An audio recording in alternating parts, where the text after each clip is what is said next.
get ready for the dictation, start. The President has said that in the last 60 years, we have progressed along this path illumined by Mahatma Gandhi and Jawaharlal Nehru.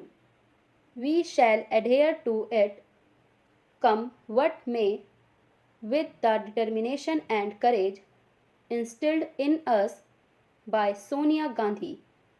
In my opinion, this is the time for all of us, whether belonging to that side or this side, irrespective of party affiliations, to rededicate ourselves to these basic fundamentals of our Constitution. If we do that, we will be a united India. Not only will we command respect in the Committee of Nations, but the foundations will be such that nobody on the earth will be able to do any harm to us. I have one thing to say, that our country is a continent, and in this continent we have faced this year one of the severest droughts in 100 years. It is the prudent policy of having accumulated buffer stocks that, in spite of setbacks that we have experienced, there has not been any starvation death.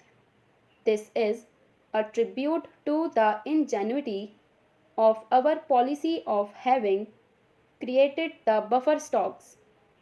To my mind, there are one or two grey areas. One of the grey areas is our population explosion, which my friend Sri Prashant has also referred to. We may be doing what we are doing.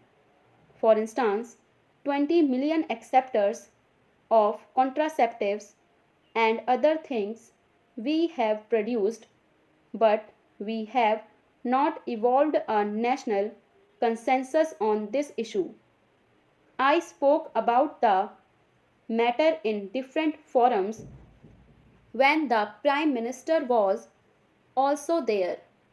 I told him that a national consensus on family welfare program must be evolved.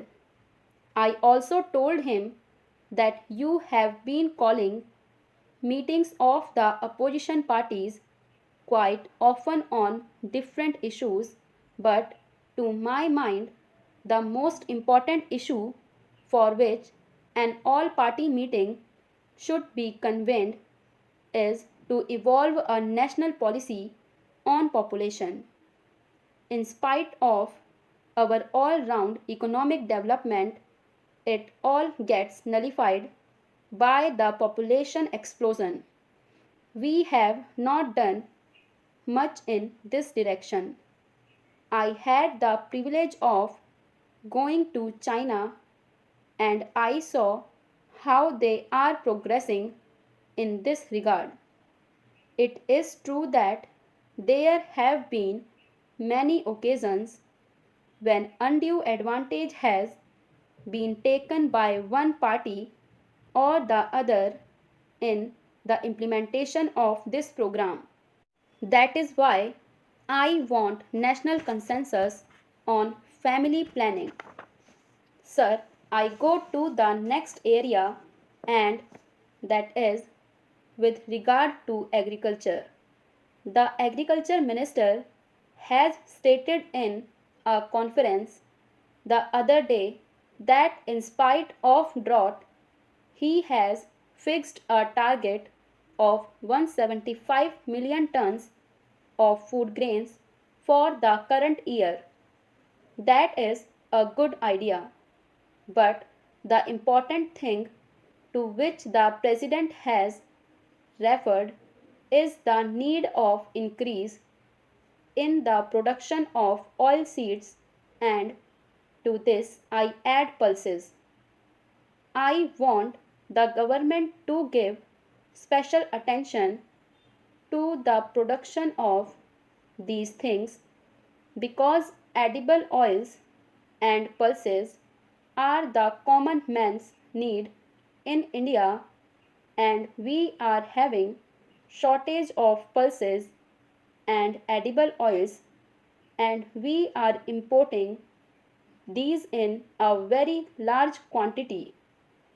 So the thrust of our program, as we have done in the case of Green Revolution, is that we should concentrate on the production of pulses and edible oils and then assure our own people that within a period of 2 years we will attain self-sufficiency in edible oils and pulses.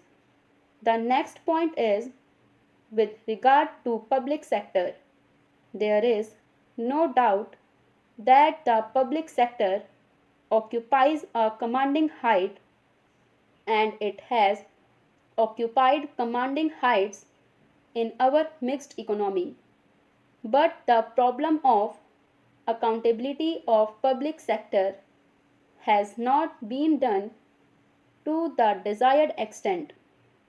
I submit, sir, that for this purpose, the Program Implementation Ministry is helping the public sector undertakings with regard to any difficulties that they face.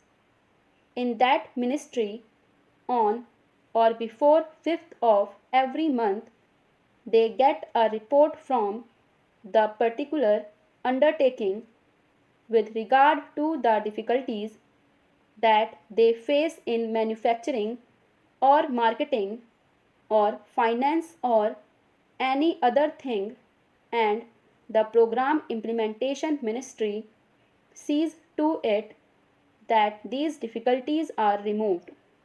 But a new thinking has come to the heads of these public sector undertakings, that is, by sending the report on the 5th of every month, they pass on the buck to the Program Implementation Ministry and they forget about what they have written.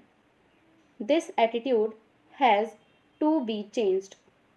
The executives of these public sector undertakings should be told that the Planning Commission or the Program Implementation Ministry is there only to help you, and it is for you to set things right and see that any difficulties faced by them are removed and their undertaking shows results. I think for that purpose it will be advisable that their promotion or renewal of their contract or enhancement of their present grade should be linked with the jobs done of the heads.